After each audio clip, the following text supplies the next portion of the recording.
He had refused. He did tweet out his sympathies to the family over the weekend.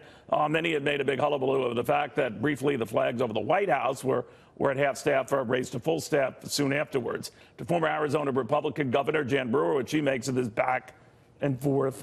Governor, what do you think? Well, Arizona is weeping in great sorrow for Senator McCain, as is the country and the world. And I think that we need to keep on the forefront what this represents to our country, what a loss this has been to our country. Senator McCain was a patriotic hero, somebody that had courage and strength, and the tributes that are being paid to him are well earned. I don't think he really would have cared, being the type of guy that I knew, but you know, it's just an enormous loss to our country. Enormous. So it doesn't bother you one way or the other. Many in the media bounced on, oh, the president should have put out a formal White House statement. He didn't. What do you think? Well, I know that he put out a tweet, and you know, which was nice. I don't know why he didn't do more, or maybe add a few more consoling words to it, other than we know that there's a bad relationship between the President of the United States and Senator McCain, and if that was his way of showing his respect, I guess that's what he's going to do. I'm not going to get into that mess. I think that, you know, I know that I'm hurting. I know that the world is hurting. And I would like to just kind of stay on a positive note.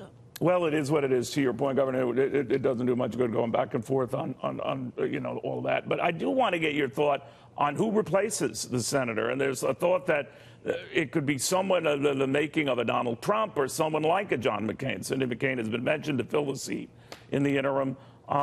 What do you think of that? The type of person the governor should be looking at picking to replace the senator in the interim? Well, I would hope that he would find somebody of the same quality, which is probably impossible, that of Senator McCain. It's going to be an awesome responsibility for Governor Duduce to determine just exactly which direction he wants to go and who he wants to place there. Is he looking towards a placeholder so that they can run for re-election, or is he looking for someone to go in there and make a mark and run for re-election? You know, there's a lot of things to look into in regards to that. And of course, he's running for election this Tuesday in the primary here, so he's got an election on board too. So, you know, whomever he elects or appoints is going to probably look upon with serious eyes to how people are going to be supporting him.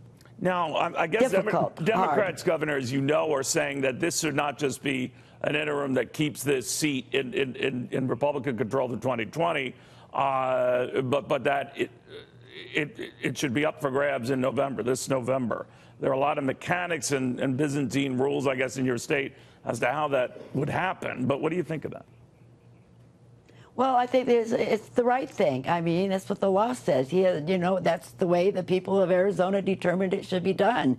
And because of the untimely time of his death, it was too late to run a special election. So whoever the governor appoints will fulfill the remainder of Senator McCain's seat, which is another 2 years, and then he would be up for election, whomever or that person is. Story not so it's not something that would force an election, for example, in November, right? No. Okay. No.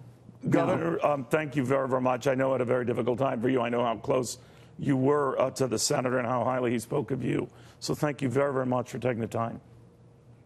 I love him, and I'll miss him. Governor, thank you very, very much. Jan Brewer of Arizona.